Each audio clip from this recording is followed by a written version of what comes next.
I think we're going to still have people filing in, but I think we'll get started because we're serious about keeping this to 90 minutes. And I don't want, I don't want to wear out your welcome right at the beginning. So I am B. Ruby Rich. I'm here to welcome you to this latest in our series of Film Quarterly webinars, our FQ webinars. And today, as you know, we're going to be talking about the 50th anniversary of the Pacific Film Archive and about film culture and the legacy of PFA and independent film exhibition, both then and now. And I think we have kind of an all-star panel here. One regret, Edith Kramer was supposed to be here with us. She's kind of the central star, but she unfortunately broke her shoulder just a few days ago and didn't think she was ready to be taking this on. So we're going to try to do her justice and give her something to watch in her recovery. And so we'll be talking about Edith, but without Edith here to defend herself. We'll try to do our best. As you know, we have a wonderful section on the Pacific Film Archive anniversary that's up now. And all three of our contributors are here. Kathy Geritz, who did the wonderful interview with Edith, Josslyn Luckett, who did a wonderful piece on Albert Johnson, and myself, my contribution to my kind of early history with PFA and my early history period. And we also have Cornelius Moore here with us today from California Newsreel, talking about his history with PFA. Rajendra Roy, Raj at MoMA in New York, has joined us from his perspective, what independent exhibitions like and what PFA has meant. And David Schwartz, who is now running Paris Theater for Netflix. No hissing, please. I assured him he's here we come as friends. And also, of course, his long history before that with Museum of the Moving Image in Astoria. So really, really thrilled. And as always, this conversation will live on our website. So if there are people who are missing this, who you want to see it, you can direct them to filmquarterly.org next week when we post it. Go under videos and you'll find this and all of our other webinars. So I'm going to start out with just a few words about my history with PFA. And I just want to say, from my point of view, the founding of Pacific Film Archive and its beginning screening films in 1971, 72, 73, this really for me is the golden age of cinema, not just of independent exhibition, but of cinema in general in the just post-68 moment, when it seemed like all the world could be learned from film and that everyone was crowding into theaters and independent exhibition sites to see them. And it's always struck me as odd that we pay so much attention to filmmakers, to films, to genres, and we don't pay attention to the institutions and the curators that have brought film culture to us and kept it alive during sometimes quite moribund times in commercial exhibition. And I put this little background up. That's all, folks, because that's me right over there on my shoulder in a Shriner hat. This was my first Woods Hole Community Film Society that started my career.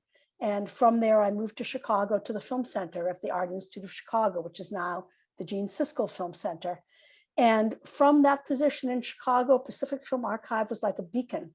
And in fact, the woman who founded the Film Center used the grant application to the NEA that Pacific Film Archive lent her. So it was very instrumental even back then. And I remember traveling there in the mid-1970s for a big retrospective of Cuban cinema. And guess what? Plus ça change. Cubans were denied visas and none of them could come. So those things have not changed. I think it might have been under Gerald Ford. And that was when I first met Edith Kramer. I already knew Tom Luddy off the film festival circuit, and I was just entranced by what they were able to do there. in this halfway space between a museum and a university campus. And when I moved to New York City in the 1980s, working at New York State Council on the Arts, I often held up PFA as an example of what you could do and how adventurous programming could be. And when I came to San Francisco, I came to teach at Berkeley partly because of Edith Kramer's recommendation. They lost their Russian professor. So there was this thing going on called perestroika and glasnost. And he said, I can't leave. If I leave, I won't have a job. So they needed someone quick to teach documentary. And that became the start of my academic career. But teaching there the first time, 1992, 1993, that's PFA is where I met Chris Marker, hiding off in a little side seminar room off the lobby where I brought my students and said, you have to understand, this is a sacred moment. It was so influential, Pacific Film Archive, and so many generations. In our next issue, our March issue, we are publishing Oliver Wang's wonderful interview with the filmmaker Wang on the occasion of the 40th anniversary of Chan is Missing. And in this interview, he goes on at length, unprovoked, about what an influence the Pacific Film Archive was on his formation as a filmmaker, and how coming out of the commercially driven landscape of Hong Kong, he discovered a new world on the screens of PFA. So independent film exhibition did not come out of nowhere. It was hard won, hard fought, and these spaces still matter today. So I kind of wanted to start with that and turn it over to all of you for me and all of our guests to be enlightened. So Kathy Geritz, I turn it over to you. Okay, thank you, Ruby, and thanks for those memories and contextualization. So I moved to Berkeley in 1976 to go to UC Berkeley, and very soon I discovered the Pacific Film Archive. I had no idea it was only 5 years old. It actually wasn't until decades later that I realized that I experienced the PFA over 4 of its decades, being both a student and working there. So when I first started going there, I didn't think at all about who selected the films. It's just you went to go see a film. But at that time, Tom Luddy was the director, and that period, as Ruby said, was really characterized by a time of cinephilia. The sense of going to PFA was just like overflow. During the day, you could go into the theater, you could just go in and there'd be classes being held in there with screenings. And, I saw go in and see some of the faculty, Bertrand Oakes, Richard Hudson, Marilyn Fabe, others were showing to their students. But then also films were showing all night. As a student, I would go there at, I can't remember if it was 11 or midnight to see The Prisoner. There was just this real sense of excess. If there was a director retrospective, you saw everything by that director. For me, my first real introduction to seeing all of the work by someone was one of Tom Luddy's series on Kurosawa. I came from a small town. I had never seen all the films by a director. It was a whole new way of viewing. And it was a way that the many nonprofit cinemas were showing works at that time, where you just really got to throw yourself into the work. I actually don't really have a sense of the audience from that time, because I came as a student and my eyes were on the screen. I didn't look around. I came with friends, and it was a sense of community. You just went and talked about the films afterwards. And then within a few years of discovering going to the screenings, I took a class where we went and watched films in what we used to call the small screening room, which was a research screening room, 10, 15 seats. And that was the first time I saw short films. It's a characteristic of many nonprofits that you show that you can see short films. But for me, that was the very first time I saw artist-made films. And I was completely enthralled by the fact that what that was to make an experimental film. And at that time, The Bay Area was particularly known for being a community of filmmakers making documentary, making features, but also making experimental cinema. So I started volunteering there in order to be able to look at the collection, because an aspect of the PFA is that we have a collection that works that are to be able to be seen, for as long as they can, be around, which is a long time. So that led to me eventually being hired, having been a volunteer there. And within a few years of being hired, Edith Kramer became the director. So if you think of the time of Tom Luddy, the overflow and excess, it was also a time of he was a person who made lots of connections between people, between filmmakers and the audience, between producers and filmmakers. And so it was all about tons of people coming through, and just his sense of discovering all sorts of people. Like, filmmakers who are very well known now were showing their first works. You might see Herzog, you might see Wenders, and as Ruby said, Cuban filmmakers not coming in, but seeing their works. African filmmakers coming in, Semben. But with Edith, I think if you think of the period that she was the director, she was the longest director, it's a sense of someone who really saw connections between films. So the way she put together programs was very much around the double bill, how you can learn about cinema by looking at two films up against each other.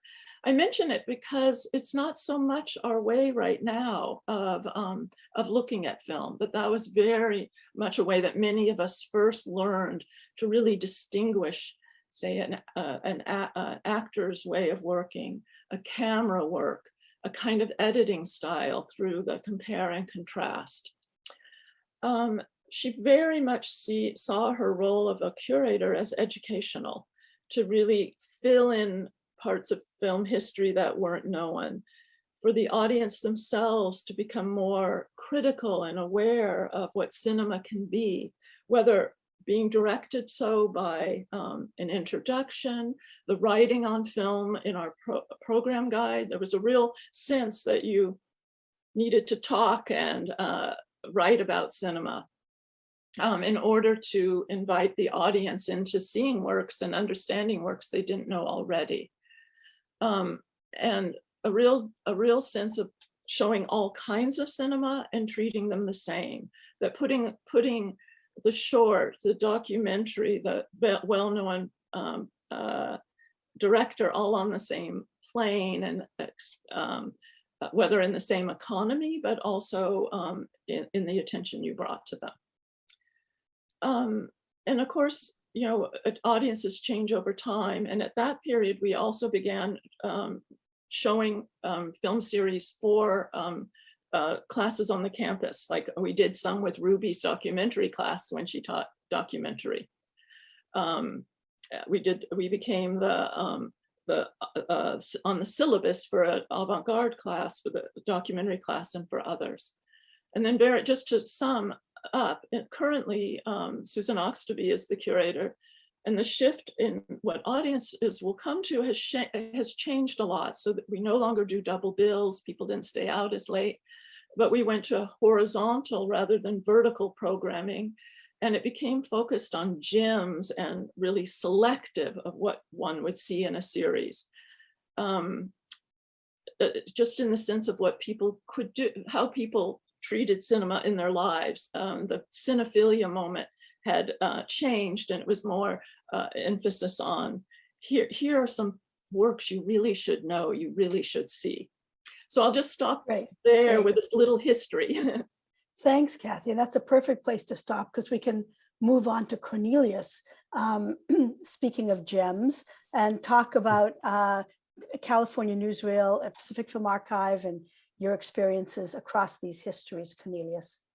Okay, thanks, Ruby. And I'm very glad to be participating in this recognition of the Pacific Film Archive. Thank you for the invitation. I thought to follow up with Kathy.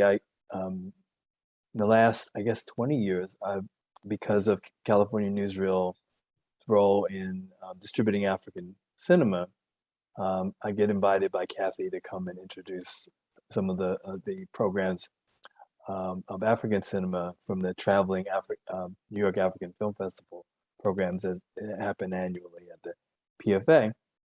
And my backdrop is from the film Blue Eyes of Yanta, Uju Azul de Yanta, by Flora Gomez, a filmmaker from Guinea-Bissau, which I believe the Pacific Film Archive showed during its partnership with the San Francisco International Film Festival, which shows films in San Francisco and then shows also at the PFA, shows select films from the film festival. And when the film festival would come up, when you try to figure out which films to go see, I remember being in contact with Edith Kramer to say, which films which films are the good? She said, well, the ones I'm showing, you should come to those. So I just wanted to raise that up. I've been going to programs at the PFA since 1976, which was 5 years before I moved to the Bay Area from Philadelphia. And maybe later can say a little bit about that first experience. But I was working in Philadelphia at the Neighborhood Film Project, which is a media arts center and resource center. And my former colleague Linda Blackaby is one of the people who's watching us today. And when I, after graduating from college and deciding to come to take a trip to the West, Linda said, well, if you make it to California, Northern California, you've got to go to the PFA. And I did make it to Berkeley. And just to the context of that time, I mean, this was before there were cinema studies programs and departments at colleges. And so I personally learned a lot about film by watching. And I think the PFA has continually been over the years through the expert curatorship of people from Tom Letty, Edith Kramer, and Susan Oxtoby and Kathy, where we were able to learn about films in a kind of intensive way. I mean, that's what we do. In a non-academic context for people who were interested in learning about film, but also about the subjects that the films deal with. And I think that's a great way to learn in a way where you're in comfortable seats and with great projection. So I think that gets people, I think, accustomed to wanting that kind of thing and looking and wanting to have that later in their film experience. I was thinking about another connection when I did move to the Bay Area in 1981, and started working at the California Newsreel. We had a project called the Southern Africa Media Center, and in 1982, there was a tour of people from the Mozambique Film Institute, Pedro Pimenta and Camila de Sousa, and the African Film Society, which was an organization in San Francisco under the leadership of Clyde Taylor and Marty Taylor Wilson. We, in partnership with California Newsreel, we hosted them, and I contacted the PFA to do one of the programs, the program of Schwartz, and Linda Miles was there at the time, and she was fine and open, and we had a program there. So we did our job of getting various audiences. We had other programs in the community, but with PFA was a must, where we needed to have them and to get them to a particular audience. And this was a film institute that had just been established in a newly independent African country, and how important that was, that they thought that film an urgent thing that people needed to have in building a new society. And I'll circle back to give my first experience, and then I'll finish. In 1976, I came to the PFA program of a showing of La Maîtresse, which is a film by Barbara Schroeder and starring Boule Ogier. It's about a dominatrix and S&M and B&D. And I remember being there and Tom Luddy was hosting and being Q&A with Boule Ogier and Barbara Schroeder. And the thing I remember about the film was that there was a scene that was not simulated of the dominatrix hammering in a man's scrotum into a plywood. And I was like, what the world is this? And I knew that at that point I was not in Philly anymore. Not that Philly, that wasn't happening in somewhere in Philly, but it wasn't happening in a big screen.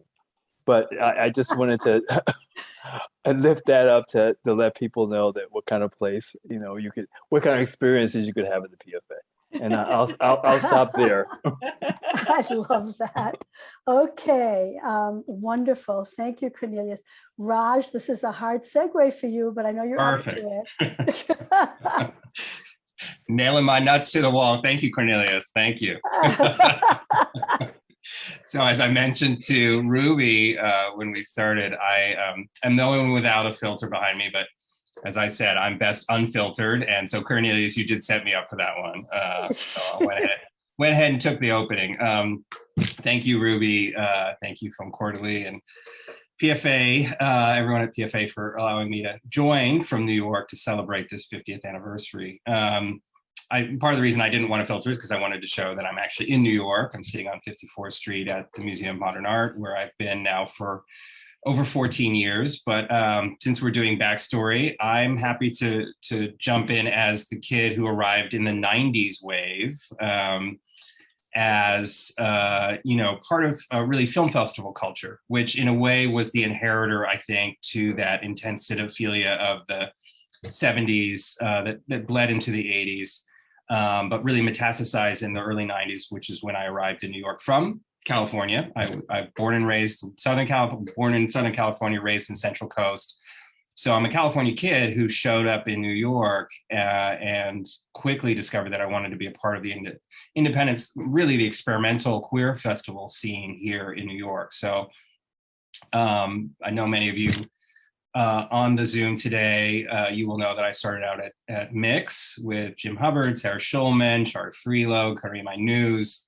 That was my formative time. And that's really where the new generation of cinephiles, I think, we found ourselves at festivals. And obviously Sundance was emerging as the true power at that moment. But queer cinema, as our host has enunciated better than anyone over the years, really brought so many new voices, especially curatorial voices. And that's something I've really wanted to make a point of through my career, is that new queer cinema, festival culture of the 90s that moved into the early part of the 21st century wasn't just about filmmakers. It was also about film curators, scholars, industry workers, all the folks that make this culture happen and propel it. In fact, David Schwartz, who's a fellow panelist, and I share a past job. We were both directors of programming at the Hamptons Film Festival. We reunited there recently in person. So this idea that you had folks coming out of the festival industry and then landing in these Cinematech jobs was both kind of a natural progression in a way, but also a little bit of a shock to the system on both sides, right? I certainly will readily admit that as a 35-year-old 14 years ago, coming into the establishment Cinematech, the film department at the Museum of Modern Art, which is, about to celebrate its 90th anniversary, that was a new thing, let's just say. I was the new kid by many, many measures. Age, certainly, but most importantly, background, you know, my ethnic background, my queer roots as a professional, and you know, really encountering a staff that in very large part was here since that 70s moment, right? And so, and had really nurtured those cinephiles who arrived as very young, you know, people who appreciated the kind of aftermath of the French New Wave and everything that brought to film culture, especially in New York City, and the amazing opportunities for film appreciation in the city throughout those decades, but had become something else. And again, I do think festival culture had a lot to do with that. All the cool kids, we were out at the festivals on these like 3-month circuits, right? I was working for several festivals at the time. I was with the Hamptons, I was working for Berlin, moving around the world. And then a bunch of us found ourselves, I'm thinking of also Noah Cowan, Sandra Den Hammer, Noah Cowan up in Toronto at the time, and then obviously he made his way to San Francisco. Sandra Den Hammer, who was at Rotterdam and then ended up running the Eye Institute in Amsterdam. A number of us who brought that experience to these institutions. And, you know, I think the biggest challenge for us was, how do you take this cinephile culture that had been so critical to sustaining the institutions, right? That the institutions had become so accustomed to, and frankly, a little bit lazy, or a lot lazy about not looking beyond them and not expanding beyond those audiences. In some cases, if I was there to introduce the movie in the evening, this is when I first arrived here at MoMA, I would bring the age curve down by like literally 40 years, right? So, you know, Ruby, you asked me to kind of talk about where we are now. That's what it was, you know, when I was getting started in Cinematheque culture. One thing that I knew was critical was firming up and, you know, kind of re-cementing the relationships between archives and cinematheques. The infighting was also kind of a fun thing that, you know, I think our predecessors liked to engage in. Totally useless practice, I will say.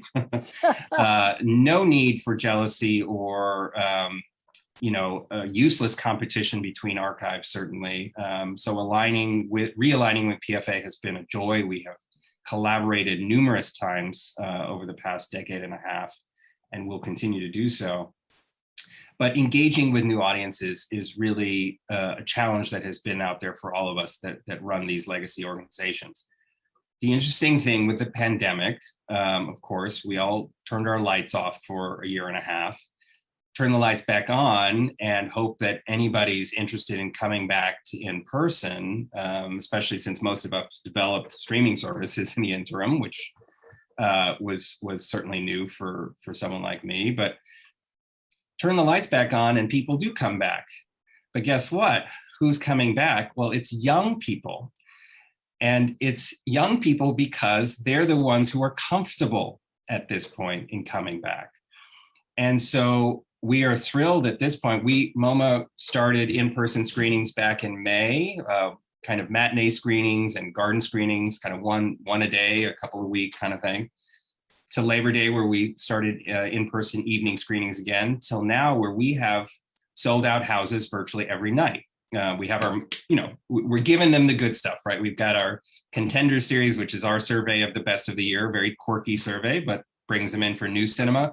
And last night we launched Fellini. So it's a real kind of meat and potatoes Cinematheque program, right? Like a full retrospective Fellini. For the first time last night, I noticed some of our regulars are coming back in droves, right? And that's what I had hoped with saving Fellini until December of 21, right? Maybe there'll be enough comfort. But that's the big challenge, right? So we got what we wanted. We got young audiences. They're the ones who are coming. But you also realize, well, don't take for granted those hyper dedicated cinephiles who've been with you for 40 or 50 years. Mm-hmm. So the real challenge I find right now is going to be finding the energy to both deliver programs for those younger audiences. They are not the cinephiles of old. They want events. They want it to be different every night. They want talent here. They want that engagement, while at the same time not abandoning those folks who have really propelled and nurtured this culture over the last half century. So. Great. Thank you, Raj. Great place to stop, because on that word of energy, Josslyn Luckett, I'm going to go to you to talk about Albert Johnson, who I think was the embodiment of energy, and anything else you feel like talking about. That's great. Thank you so much, Ruby. It's a thrill to be with you all. I'm also a California kid, but my husband from Philly is probably still squirming from your comments, Cornelia. I want to say hi to him, Mark. Anyway, my background is from the world of Apu. You see the beautiful Shamila Tagore right there. And if you had a chance to read the article, I start out with a moment at the San Francisco International Film Festival the year that Rai died, and Shamila Tagore came instead of him for the tribute, and you know, it was a beautiful, very moving tribute to her mentor, right? But at a certain point, she says, and I also want to thank Albert Johnson, and I want you all to know that we know Albert in India, and he was so instrumental in bringing Satyajit Ray's films to San Francisco and to America in the 60s, as far back as the 60s. And that touched me so much. I was an undergrad at UC Berkeley in ethnic studies. And of course, you know, all the great professors I had, people like Barbara Christian, were, you know, drilling in my head this idea of decolonizing our minds, right? And so here was suddenly this awareness that a guy like Albert Johnson, who wasn't really talking about decolonizing our minds, he was talking some other stuff, showing, you know, classic musicals and amazing third world cinema also. But, you know, his demeanor was very conservative. You know, conservative American Negro in a sense. I mean, that's sort of, you know, how I was thinking of him, I think, in that moment. Really until this moment where I really thought of him as a global figure. He had been bringing us the world to the PFA Film Theater, which we had on Monday nights for his third world cinema course, and also his images of ethnic Americans or something. I did, the title changed a few times. But that third world cinema course really did bring us the world. As undergrads, you know, you start to dream about the places you want to go in the world. And I remember my list was Brazil, Senegal, Cuba, and India. And I can trace my choice of those four nations to Albert Johnson's class, absolutely. So he brought us that, but I didn't at that point, my 19, 20-year-old self didn't imagine him abroad traveling the world as he did and engaging with these film cultures from Tunisia to India and on, which is part of what was such a joy of writing this tribute, was to dig in more to his archive and to find out all of the programming beyond the San Francisco International Film Festival, beyond the Pacific Film Archive that he did, you know, throughout the world during the Cold War too. So there's, you know, some spy rumors for sure about Albert, which is significant. But the other really special thing for me about this moment of the research was, like I said, I took courses with him where we watched Cabin in the Sky and Carmen Jones, and watching Carmen Jones inspired me to ask him to be my thesis advisor. He was my thesis advisor for my thesis on Dorothy Dandridge, which was a special thing I could maybe talk about a little later. But so we'd watch those films, and then we'd watch Semben's films and Humberto Solas's films and things like that. But this middle space of the Black independence, again, Ruby, from that moment, post-68, was not an area where I thought that he, you know, was particularly engaged. And so to do this round of research and to really understand how he was championing Haile Gerima, Charles Burnett, Billy Woodbury, Larry Clark. We just had a wonderful chance to screen Larry Clark's Passing Through at the PFA a few weeks ago, which I'm so grateful for. And so to find that out was really significant to me, because I don't know that Albert Johnson is thought about in that way. I mean, Cornelius, you just mentioned Clyde Taylor, you know, the great Black scholars that were talking about these Black independence, and they have been lifted up, so well by Jacqueline Stewart and people like that.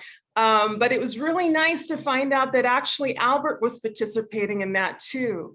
And then just very focused, he also, I want to just shout out to the larger Bay Area film culture too. Things like the Black Filmmakers Hall of Fame in Oakland, where he programmed many amazing award ceremonies. And I first saw Daughters of the Dust there. He brought Julie Dash there, and that was transformative in my life. And then I also, this last time at the PFA, I got to meet Gary Meyer, who I see on the list, and made me remember the UC Theater, what an amazing space UC Theater was for us during that time in Berkeley, those great double headers. I remember seeing Daughters of the Dust and Mississippi Masala, programmed together. And those are the films I now teach, about 30 years later here at NYU, and that's always a moving thing. So this idea of him as a Black film ambassador, this global figure, is something that's just been really energizing for me. And I hadn't realized that all that he was kind of exhaling to us back in that moment in the 80s, I really imbibed, and I'm trying to do that work now. And so I feel really grateful and excited to let people know. It's been great to get the feedback about the article, that folks are really having a kind of a expansive idea about Albert that really pleases me. So thanks so much, B. Ruby. Great. Thank you so much. Always a pleasure. And we're going to finish up with you, David, with David Schwartz. And we've already heard about your past at the Hamptons. I knew your past at Museum of the Moving Image. And now, of course, you're in charge of the Paris Theater for Netflix. So very eager to hear from you as well. And after you, we'll go on to the next part of this. Great. Well, I'm so happy to be invited by you and to be part of this. The Pacific Film Archive is so important to me in a lot of ways. So I'll get into that. I do want to point out, in terms of Albert Johnson's legacy, that the Story of a 3-Day Pass is playing today. It's the film that happens to be playing today at the Pacific Film Archive. So, in a restored version. But I started my career at the New Community Cinema in Huntington, which is now the Cinema Arts Center. And this goes back to the early days of the Media Arts Center movement, which, Ruby, you wrote about in the Film Quarterly piece. And Pacific Film Archive is really at the forefront of that. And one of the experiences that Ruby describes in the article about PFA was Les Blank presenting documentaries and cooking food, rolling vats of beans, red beans and garlic, and throughout the audience, and like cooking a feast while his film is playing, whether it was Always for Pleasure or Garlic is as Good as 10 Mothers. And so we had that experience at the New Community Cinema in Huntington, but I think it started at PFA. And but the Pacific Film Archive really set the template, and it led to the long part of my career at the Museum of the Moving Image, which I have to take a moment to give Ruby credit for, because Ruby, in her role as at the New York State Council on the Arts, gave the very first grant to launch what was then the American Museum of the Moving Image, and this was a fledgling museum. It was in Queens, in a part of New York City that wasn't known for film culture. And it was, everybody for many years just said, what are you doing out there? What do you, why are you in Queens? Like, that's impossible. And it grew into, I think, a really important institution. But PFA was so important to that growth, I think. So this was like pre-internet. This was in the pre-internet period, and film programmers relied on calendars that they received in the mail. And so you would sign up. If you were a programmer, you signed up for as many mailing lists as possible, and you would just wait till the calendars came in. And always, invariably, it was the PFA their monthly calendar, whether it was monthly or bi-monthly, was always the one that was the most important, because it had a brilliant selection of very thoughtfully put together programs, beautifully written notes. And it just was the template for what film programming should be. The range of programming, the scope. My particular interest at the time was avant-garde cinema. And, Kathy, we talked a lot at the time on the phone about programming, just sharing ideas and sources and information. And I just remember so many phone calls with Kathy and with Edith, who were always generous and wanted to talk about ideas, and had all the information you ever needed. You could get from Edith. You didn't need the internet at the time. You just go to Edith Kramer. And I think it was just the very best program there was. There was no question about it. And I over the years, I was at the Museum of the Moving Image for over 30 years, and I saved every PFA calendar, and would refer to them a lot. So there was just nothing like it. And I know there's so many great programmers who are in the audience for this, who I'm sure could also speak to that influence. And some of those programmers, then went, of course, to carry on the legacy that Edith and Kathy started. Susan Oxtoby, certainly, and Kate McKay and her work at the PFA, but there's so many others, who speak to that legacy. So I'll just to make a very long story short. Yeah. I left the museum after 33 years, did about a year of kind of freelance programming, which was a real mix of things, from programming for the Kennedy Center in Washington, which was opening a new performing arts center, to programming experimental films in a screening room at the Filmmakers Cooperative, which was like the size of a closet, and I was just trying to find films that didn't get shown, which usually meant experimental films by women were the ones that would just sit on the shelves at the Filmmakers Co-op for years, and we tried to bring out some of those. But then I learned of this opportunity that Netflix had taken a lease on the legendary Paris Theater, which was an art house cinema that opened in 1948 in Manhattan, and was the longest running art house cinema in the city. And it was announced in August 2019 that it was going to close down. There was a number of big theaters closed, the Ziegfeld, the Lincoln Plaza, theaters were closing in New York. And Netflix came in and decided to save the theater, to program not just their own movies or our own movies, I could say now, but also to do repertory programming as well, and to do a mix of programming. So the theater was saved, renovated, and it's been really interesting. It's been great. I totally agree with Raj. Like, there was a stereotypical audience for the Paris Theater, which was old, an elderly audience. And the audience now is much younger, and it's really exciting to see that.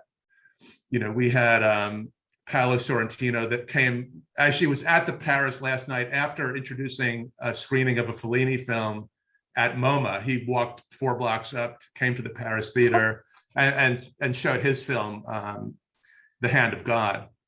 So that's New York film culture, baby. That's New York film, exactly. Right. And then, the one thing I do regret is in the days in the 60s, so you're looking at a marquee from 1968, Romeo and Juliet, films would often play at the Paris for months, and Romeo and Juliet played for a year at the Paris Theater, so these days, a week is about what we get, before a film will go online, so, anyhow, so I'll stop there for now. So I somehow wound up programming the Paris Theater. That's great. This is wonderful.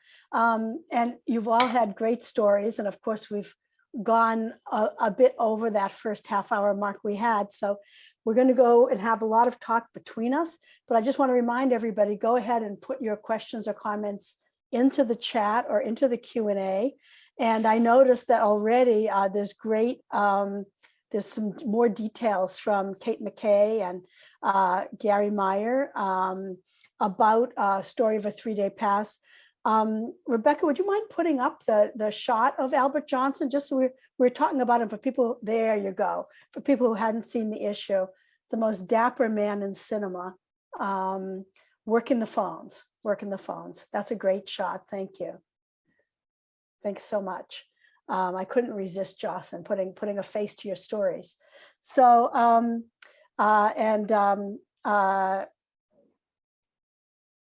as you can see in them, I'm not going to repeat what's already in the chat because you all can see those. But I want to go back now to some of the stories you've told. And Cornelius, you said you had a story you were holding out on. Do you want to tell it now? Can I put you on the spot? Oh, I think the scrotum one was. Oh, that was your story, huh? No, don't tell that again. I don't. I could hear it again, but I don't think the men in our audience would like to hear that again. But I was lucky to, when one of my visits to the Bay Area before I got here, I did attend the screening of Garlic is as Good as 10 Mothers.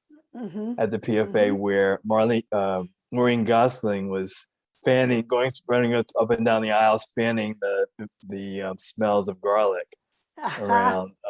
Great. And Maureen has just weighed in on the chat with her version of some of those stories. So everybody take a look at those. They're great. Thank you, Maureen. Right. Oh, and terrific. I guess one more thing was I was and I can't remember if I was there at the screening of Tongues Untied. It was an early screening of Marlon Mix's Tongues Untied. I think it was in the 1990, when I think it was the first time he showed it. Marlon showed it in the East Bay, because and there's a great recording of the Q&A that he did after the screening of Tongues, and it was clear that he was still working with. Wow! Look at this, great. That was from Black is Black Ink with Marlon Mix and Bill T. Jones. But he was still working out what he thought it was. I mean, it was just so new, and he was surviving off the audience. Like, is this an experimental film? Is it a documentary? And he didn't have ready answers, and it was sort of a learning experience for him. Mm-hmm. Because the interchange with the audience was very vital to the development of his thinking about what it was, the impact it could have beyond the intended viewers, either of Black gay men. Yeah. Well, that's a great story, Cornelius, because I would say that it's important to remember that spaces like this, like PFA, were not just screens. They were really almost like laboratories. And it was very much a two-way kind of exchange. These were not passive audiences back then. And I think the kind of stories that Wang talked about being transformed by what he saw there, by some of the world cinema that he saw there, and changing his own practice as a result. That's the original interactivity, you might argue. Kathy, am I overstepping saying that? No, not at all. But it's true that we haven't really talked about how important having artists, filmmakers there, as well as cinematographers, editors. That whole thing of David and others spoke about the special event is what brings people, but that was like a regular component, that there's a back and forth that you have to, which was part of what Cornelius was just saying. You have to speak about your films. You have to hear how other people see them, and the importance of having that be a kind of a space of it's an accidental community. You never know who's going to be in the room and who's going to be giving their feedback. And just for a second, I want to bounce off the other thing that Cornelius said, is he listened to a recording of this. So that's another aspect of being an archive, is that we have records of, and Josslyn talked about that so much with Albert, we have records of these interactions from the past, or even, just last night. And we have originally, what our library was actually just resources for the curators, because Mm. all of us who were on this panel show work before it's written about, right? It's, you need to like clip out of the fest. In the old days when there was paper, you clipped out of a festival, etc. And so our library arose out of like what curators needed in order to show these films that you don't see in a public theater, that aren't being amplified that way. And that's also where those recordings are. So the present is available to us of what this non-exhibition format is, but we get access to the past as well. Mhm. Yeah. Oh, now I'm curious. Josslyn, what were you listening to from the Oh recordings? yeah, thanks. That's what I wanted to say. That one of the most delicious discoveries was when Semben came in the 70s I guess it was late 70s, 15 years of African cinema program that you all did at the PFA. Semben is there speaking French, and Albert Johnson says, and to translate for Mr. Semben will be Miss Angela Davis. I was like, what? And I mean, and then I found out from my colleague Ed Guerrero, Ed was teaching with Angela at the Art Institute at that point in San Francisco, and had kind of grabbed her or recommended her to do the translation. And you can log on to the BAMPFA website and hear that recording if you like. It's really fantastic. Wow. And I see that Kate McKay has just pasted into the thread the link to Marlon Riggs at PFA in 1990. So maybe, who knows, maybe Kate's going to find Angela Davis translating for Ousmane Semben. That's great. That's a great story. I want to follow up, Raj. I wonder, when you're talking about the differences between film festival culture and cinematic culture, but then also segueing into talking about the differences between pre-COVID and now reopening and these younger audiences. I'd like to open that up to you and to everybody. Like, what does film mean? A few of you have said, well, that was before the internet. That was before streaming. What does in-person, what does liveness mean now in the age of streaming, in the age of the internet? And David, with Netflix now running a theater that you're in charge of, I'd like to get people to talk a bit about this, to reflect on not just the past, but what this means now in the present. What can we learn? Are there any I just want to say one specific thing that I've seen right now is there's like a real interest and value placed in film print, in analog 35 millimeter film prints. Somehow, I think certainly during COVID, we all got used to just basically spending countless hours watching movies online. And there was, somehow the backlash to that is that, people want to have like a physical experience and a unique experience. And there's something about, like, I hear, it seems to be much more valued now than it was a few years ago in terms of what films people are excited about seeing. There are websites and Twitter discussions about who's showing what 35 millimeter prints at any given moment. I know Brian Meacham is in the audience here. He got, we borrowed a 35 millimeter print of The Piano, which is a very hard film to get on 35, the Jane Campion film. And we had a great screening at the Paris because people knew it was 35 millimeter. They made a point of coming. So there's a real value to that. And so that's just one thing I've seen. Like, people are talking about that much more than they used to, I find. Interesting. Raj? The other thing to keep in mind, it wasn't just a pandemic in the last year and a half, 2 years. There was also a real rebirth of social justice awareness and a huge social justice movement, right? And so it's not just the films you're showing, it's the way you're addressing the films and addressing the history or readdressing the history, recontextualizing the history. And since you do have, younger audiences, you have an audience base that is expecting a different type of analysis and a different type of engagement, and an engagement with artists who may not have had a place on stage before at the Cinematheques, and certainly not at the legacy Cinematheques necessarily. I mean, I have, PFA, Museum of Modern Art, Museum Moving Image, I mean, these are institutions that have looked very broadly around the world historically at artists and at filmmakers, but I think regionally around the country, it is a huge opportunity for us to re-engage. I was just, I pay attention to like who's coming back to cinemas, and there was just an article I read, I think it was online somewhere, but that there, only about half of previous ticket buyers have come back to movie theaters at this point. And most of them are, in the commercial houses anyway, young white men, right? The kind of like that industry side of the industry's bread and butter audience.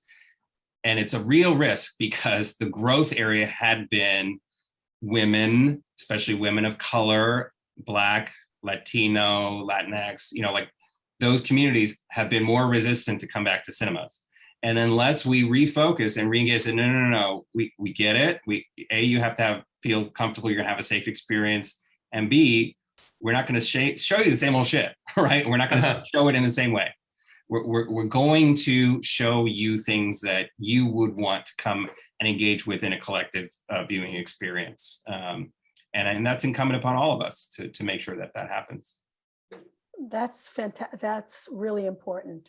I want to point out there's great comments and additions being made from the audience in the chat, from Gary Meyer, from Kate McKay, from Mickey Gural, saying it's good to see you, Cornelius.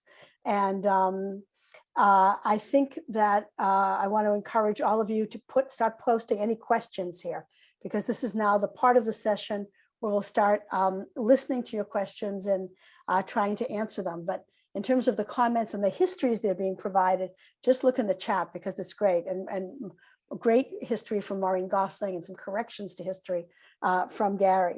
And then all of these links that Kate has supplied. But that's a troubling troubling statistic that you just said, Raj.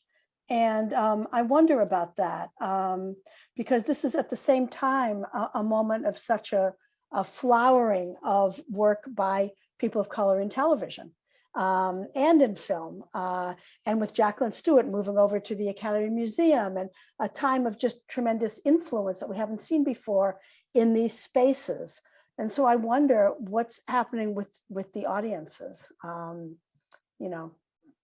And just to give props to Netflix a little bit, and but I'm following Ava DuVernay's lead. I mean, whenever anybody tries to swat down Netflix, she points out, well, wait a minute, look who they're supporting in terms of their filmmakers, and look who they're engaging with in terms of their audience. And then can we talk? And I'll leave that there, but I do, when Ava says something like that, we all have to pay attention, Well, Josslyn, you might want to add something to that. I'll get you, Cornelius. Okay, Let me just I have a PS from Josslyn. Do you want to disclose anything?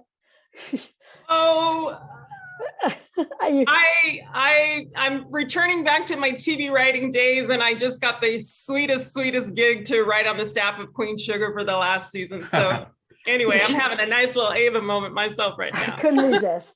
Right. Sorry, Cornelius. No, it was just a quick question to, I guess, David and Raj. I mean, Raj was suggesting that the young people who've come are white, and young white men, right? I mean, returning. Did you all do anything special to promotion to them? To get them, or they just showed up? That's not true at my house. Oh, it's not. Sorry, that was an industry stat of like who's buying commercial theater tickets essentially. No, I mean, we are fortunate to have a diverse community of folks coming to our screenings. I don't have stats, but I'm not going to say it's as representative of New York City as I would want yet, but we'll continue working towards that. But no, that statistic I was referencing was commercial cinemas. Okay.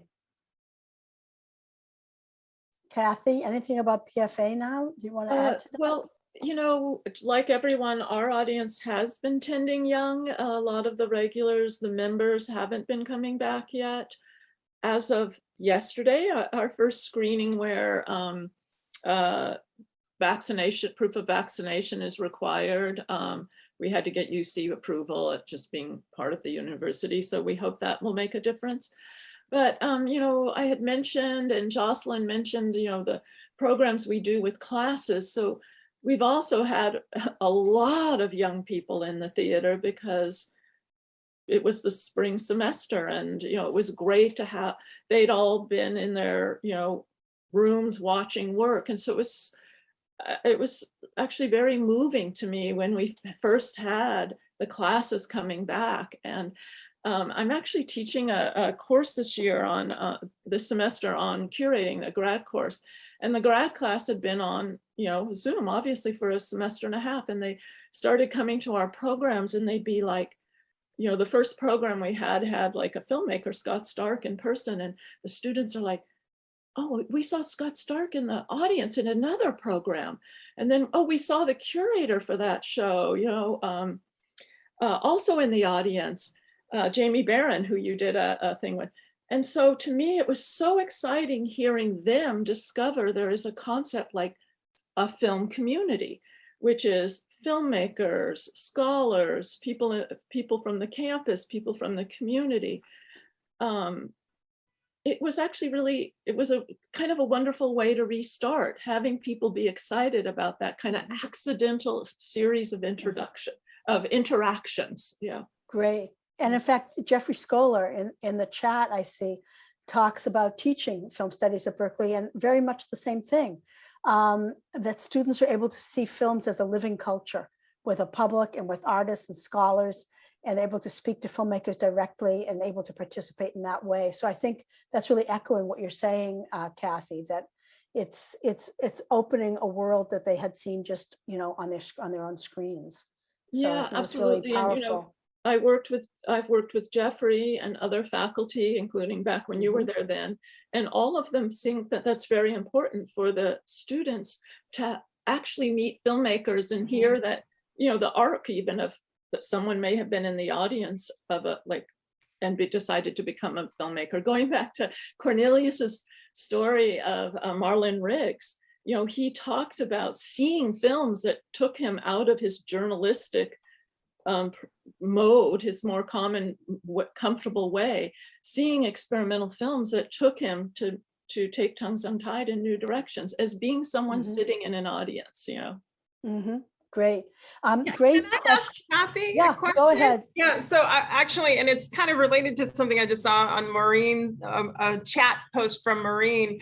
It was so special always during the years of the San Francisco International Film Festival, the special screenings that were at the PFA. Like, it was always hip to go to the Kabuki, but it just felt like, oh, they're coming to us when they come to the PFA. That was always special.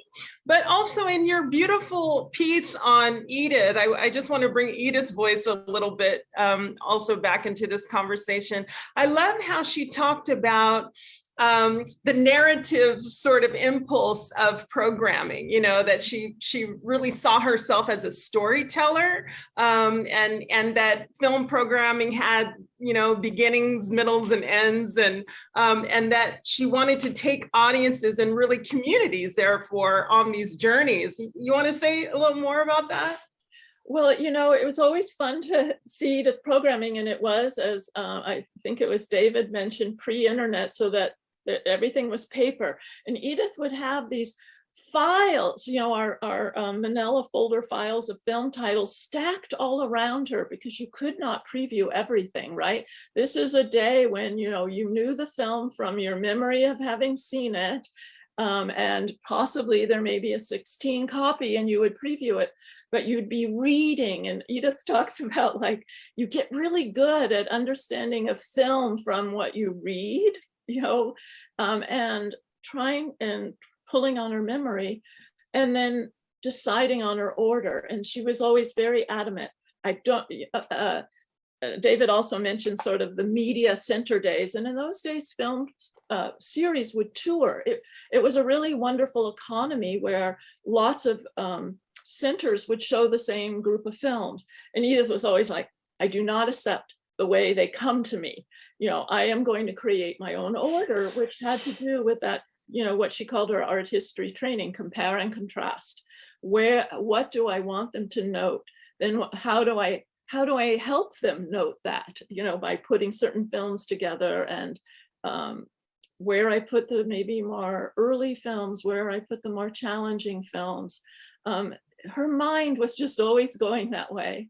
And just before we started the seminar, one of the staff mentioned, like, this is like a dinner, right? A dinner party. You bring all sorts of people together. And that's what the language Edith used about coming into the cinema. It's like, I'm hosting you. I want you to come again. I want you to like the hors d'oeuvre, which might be a short film. I want you to love the main entree. You know, to echo what Raj says, I want to introduce a new meal to you that has been under-tasted. How do I get it so that you haven't ever heard of this filmmaker and you'll come? So all of that was part of programming for her, you know? Mm-hmm. How do I make this work? Can I ask a question of Kathy? Yeah. So in the article about Edith, there's this great photograph that shows her the office, and there's a chart on the wall, like her programming monthly chart, and it looks like it's about 15 feet long by 8 feet tall. And like, I used to program on a like 11 by 17 piece of paper with a few Post-it notes. And like, what is going on there? It looks so complicated. Yes, so that's multiple months. And and she loved to make it visible. It's like, make the program visible, and then you can move it around and find other connections. So like, all the different series are on there, at which days they're on. And so then the connections can multiply that are between different series, because you have multiple series. And then but she also says in the article, like, no one knows these connections but you, you know, because nobody comes to everything. So you're also doing the work, which everyone was talking about, of making connections for history, for when people go back and look at the programs, you know. But it's kind of like, I think it's true though, you deepen the connections and something happens anyhow, even if not everybody's not catching it, right? Or is seeing it. Great. I'm going to bring in, this whole question lineup has become really, really rich. And so I'm going to start, I want to put two of them together and pose them to you. One is from Roger Garcia. I just pasted it into the chat. On the history of PFA, Berkeley used to have a number of art house cinemas like the Fine Arts, the California. Did the PFA stimulate the appearance of those art houses, or was it part of the whole network? I'm curious about why Berkeley became a kind of center of this art house cinema and movement on the West Coast. And then on the other hand, I wanted to connect to that, the opposite, the comment from Brett Cashmere in the chat. Any thoughts from any of you on SF MoMA's decision to eliminate their film program at the end of this year, and what that foretells about the future of film's place within the museum in the Bay Area and beyond? So excess and absence, what do you think about these questions and these geographies and moments in time? Any thoughts? Anyone? Well, I certainly have thoughts on the latter. I couldn't speak with authority on the first part of the question. And I'll just address it in the affirmative, or by making the case that here at New York MoMA, at the MoMA, we've gone in the exact opposite direction of our colleagues in San Francisco. So not only do you see the moving image in our cinemas, which now number 4, we have 4 cinemas that we operate on a daily basis practically. We, since 2019, when we reopened for all of 6 months before the pandemic, but now again, since last summer, you arrive at the Museum of Modern Art, and if you start at the beginning of our chronology, which is how we organize our collections now, literally since a month, personal point of pride, if you start at the beginning of our narratives, the first thing you see is a movie. Because we begin our stories of modernism now with the reproducible image and photography and film. And that's the first time in 90 years that's happened, but it's something that could have happened all of those years, but it's something, we've worked really hard to change up the understanding of where the modern impulse came from and what instigated that. And obviously technology and collective viewing is a huge part of that. So we have infused the moving image and film specifically throughout our presentations throughout our galleries, and obviously in our cinemas. That is the way forward. That is what audiences expect. They expect a complicated portrait of art and artists. Artists are our number one most important audience. And if you take that out of the equation, you ain't doing math anymore. I don't know what the hell it is, but it ain't math. Yeah, you hear that, SF MoMA? Yeah. Yeah, I'll just leave it at that. I would just briefly say it's about real estate.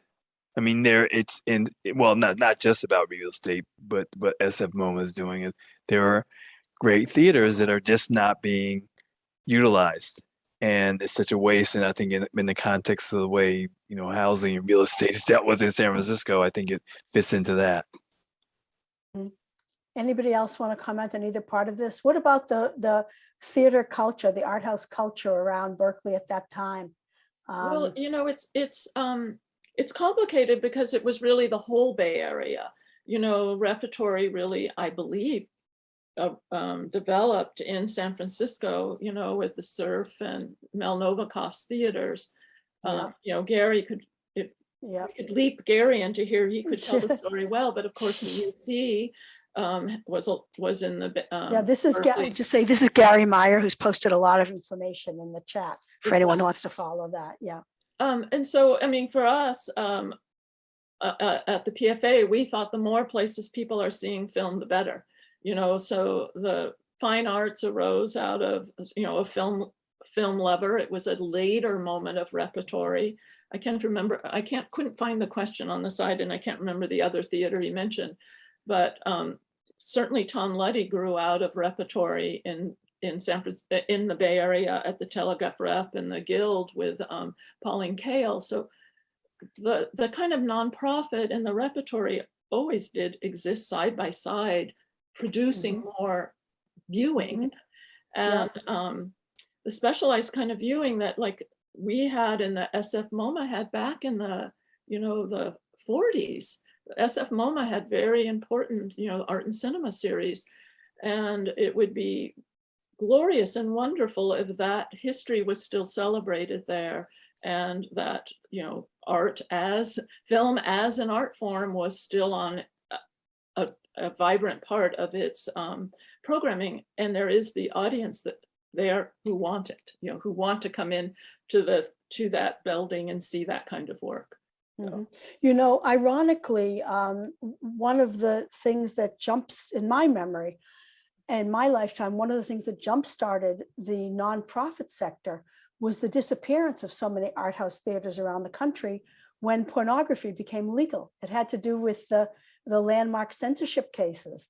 And it became, as Cornelia said, real estate. It became much more profitable to run porn houses in those theaters than to run the repertory that used to be the mainstay for all of us. And that was part of the National Endowment for the Arts deciding to start supporting independent media centers to preserve film history and to preserve a space for non-commercially driven films and for film history. So we weren't just stuck with, commercial releases.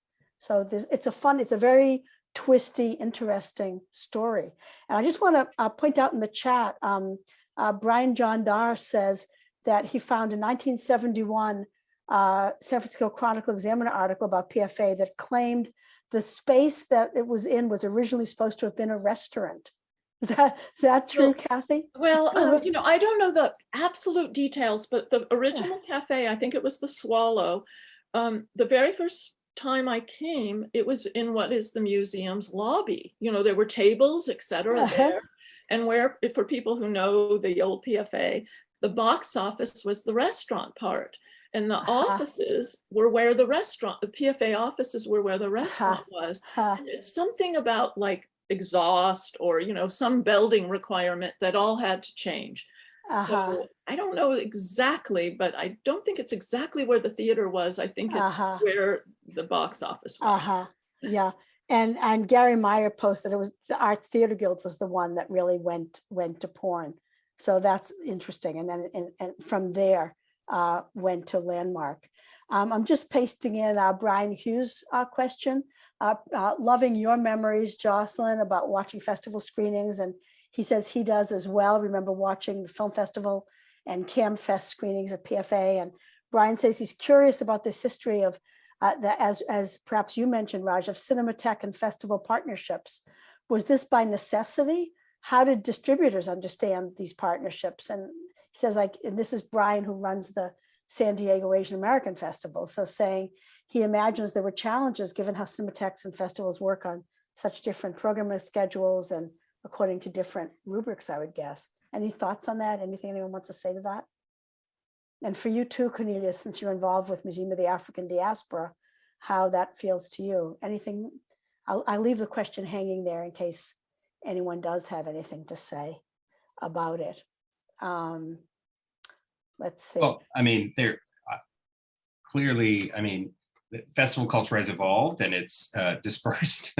And in a way, I mean, right back here behind me is a poster from the Black Star Festival in Philly, back to Philly. Which I've been a juror at now 2 years in a row and very proud of those efforts. And so I think it's, you know, it's a matter of communities finding and kind of creating more community through festivals. And in some cases, I think institutional affiliation can be helpful. In some cases, it can be restrictive. And having run I love the idea of porn taking over art house cinemas, because with Mix, certainly we brought porn into the festivals, which brought it, you know, to anthology, which kind of like brought it all together.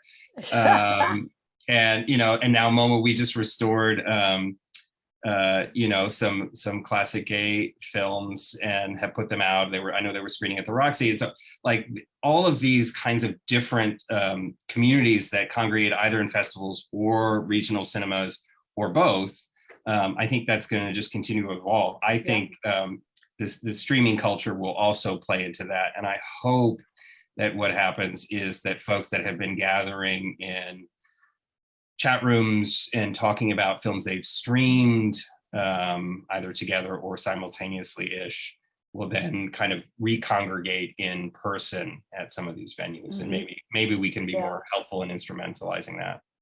Great. The chat is exploding, so all kinds of things.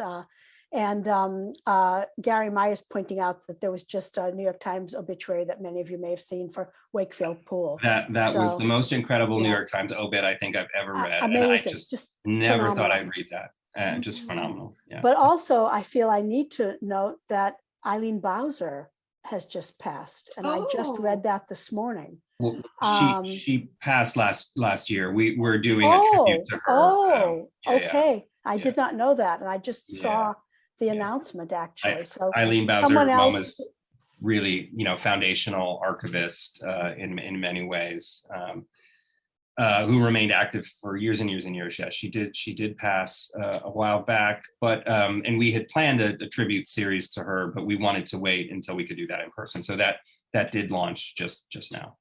Great. And given that we're noting these obits, I want to bring in Nick Cool's question that I've put into the chat, which is on the subject of engaging younger audiences.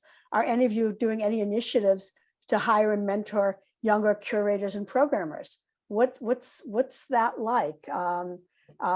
Is anyone seeing any movement in that direction? Is this still something people want to do? You know, that's a question. Well, I mentioned like I am teaching a grad curating course, which is to give grad students an opportunity to think about like their own research. Is it possible to turn it into a film program? Is it something that can shift from the more scholarly to something that is public? If not, how do you think about that? I think that's been really interesting for them, and they're younger and very diverse group. And also we've worked, you know, now is also an era of grant funded opportunities. A lot of our programs are grant funded, and that's often how we can have guests. You know, our budgets don't allow it. And so we have a grant we call Out of the Vault, which is to look at our collection from new perspectives. And so we've invited, a group of young curators called the Black Aesthetic to look at our collection through the lens of really what is largely absent, but what they could find and what they could discover from looking at, say, the educational films that aren't often looked at. And they did an amazing 3-program series. We did the same thing with some faculty and grad students from Native Americans Study Center, same kind of re-looking at our collection. So giving opportunities for younger curators to, to experience what it is to look at a collection and work with it and work against the grain. Those are just a couple of examples. And I'm glad that Kathy mentioned, and also Black Life. Yes, the Black Life is a current program with. Yeah, could you explain that, Cornelius? No, Kathy should do that. But before that, I was going to mention the Programmers of Color Collective, which is a very energetic group of programmers who have a newsletter and members, and it's a way to engage with people and to encourage and mentor people. But Kathy, we would talk about Black Life. Yeah. So Black Life has been going for a number of years. It's guest curators. It's now Ruth and Ryan Austin. It has been others over time that do programs in all of our departments. They bring in music, poetry, so public community gatherings, as well as film programs. Often they have a model, which was the case of the Black aesthetic. Ryan Austin was in the Black aesthetic, of a different kind of discussion rather than a Q&A. They use a model of discussion, of conversation with the audience, which I have found we have adapted for certain programs. It's a really personal, they're often very much more personal, and they speak they share from their own perspective in a way that we often, I should say, am more distant in my way of presenting. So it's been very, very interesting and provocative to have other models. Great. And there's a question for you, Cornelius. Can you mention the Programmers of Color group, and can you put that into the chat? I just want to say that I notice in our pools of application for PhD program, it's just filled with students who want to do programming. And in my teaching lately, instead of the final paper, I'm trying to do curatorial assignments instead of a final paper, writing program notes, and the students are loving it. It's refreshing for them. It's much more enjoyable to read also. Raj, are you seeing people coming through the museum? Yeah, What's that pipeline like? Happily, the demand is intense. The interest is intense, and the quality of the applicants whenever we post. Mostly, it's for a year-long fellowship or an internship, because we don't have job openings that often. So in some instances, but and not to go battle royale with Josslyn, but and to Linda's point in the chat about student debt. I mean, I definitely don't prioritize folks who have advanced degrees. It would be ludicrous for me to do so because I don't have one. And I've been chief curator of film at MoMA for a decade and a half. What I want is experience. So Josslyn, actually assigning that type of work to your students, amen, like 100%, because I want folks who can hit the ground running, either through their own kind of small network programming events in their basement kind of things with friends, relationships with artists who we don't have relationships with, which is every emerging artist we haven't had the pleasure of meeting yet, communities that we're not tapped into. That's what I'm interested in terms of hiring young folks, is bringing to the table things that we don't have here yet. So I am much less interested in someone's giant resume of knowing all of the accepted intelligence, and much more interested in what they can bring to our program that we don't have yet, which is often a lot. So I want to point people toward the chat, because I haven't been able to bring in a lot of Gary Meyer's comments, a lot of Chris Horak's comments, but I want to bring in this one now from Peter Stein to all of you, saying, taking this in a slightly different direction, saying, can you speak a bit about the relationship or disconnect between film culture, represented by PFA, the festivals, MoMA, and so on, and today's primary media watching experience on small screen, handheld, short form? Are these now two separate cultures? Do they meet? What are your thoughts? I think this is great for our final question because we're just about at the end. So Raj, you're smiling. Do you want to hold the floor and say something? I'm smiling because I'm looking at David, Mr. Netflix. Yeah, in addition to the Paris Theater, we do offer films online. Really? That's an interesting model. How inventive. I don't know. I feel that, yeah. I mean, I'll throw into this that Tony Safford just posted that back in the day, the NEA had supported internships in film programming, and that he held that position at the Walker Arts Center that led him to AFI, Sundance, and Fox Searchlight, and everywhere else. So anything else on that? Chris Horrock saying the same thing. So, I mean, one thing I want to mention, and I'm curious if Raj agrees with this, but it's a really great time in New York City for film programming, and a lot of the exciting activity is happening at micro cinemas and small venues in places like Maysles Film Center and Light Industry, and even smaller venues that are popping up all over the place.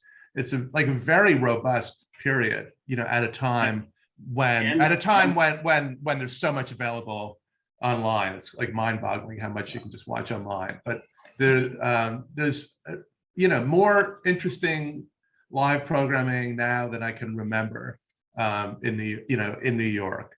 Partly because you sort of have to, if you want to get an audience, you really have to offer something interesting and special. Mm-hmm. But look, I guess final thought on that is, like, I've always said, and maybe I'm just, reaching here, but I've always thought that streaming would create a whole new culture of cinephiles and, frankly, curators, because developing a queue, finding out, if you don't just depend on the algorithm, because I'm not a fan of algorithms, I'll put that out there. I love, friends at Netflix and all the good stuff they're doing. I am anti-algorithm. I am definitely, but most folks that I know learn how to pick and choose, right? And especially on streaming services like Criterion Channel and Mubi and others, you have a more active role in that. And what you're doing there is helping folks understand making choices around cinema. And there's a question earlier about side by side and being curators and having art that speaks to each other when they're adjacent. Absolutely, that's 100% about being a part of a curator, is understanding what those adjacencies mean as you're experiencing the art. And I actually think that streaming culture, it has the potential and is actually, in this day and age, really informing a whole new generation of folks who are learning how to do that in real time. It does highlight the need for it. I think that's a great point, just to follow up on what you're saying. Like, there's some, you can watch so many films at any given moment. It's that it does get overwhelming, and the need for a good curator. And I love the Mubi approach, of adding one film per day.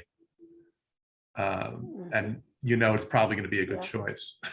Well, I refer you to an article in our upcoming issue by Caitlin Benson Olive called "The Ennui of the Scroll." So there's that too. Any last comments as we sign off? Anyone else that has a last word? Josslyn, Kathy. I was trying to put the Programmers of Color link in the chat, and I'm not able to do it. But it's just Programmers of Color with a British spelling of color, COLOUR.org. Good, I'll look for it. Yeah, I would just say again, the idea of small screenings in places like, I'm going to take it back to Philadelphia, the Scribe Video Center, Louis Massai's Center, all of those, Scribe, the Scribe Video Center.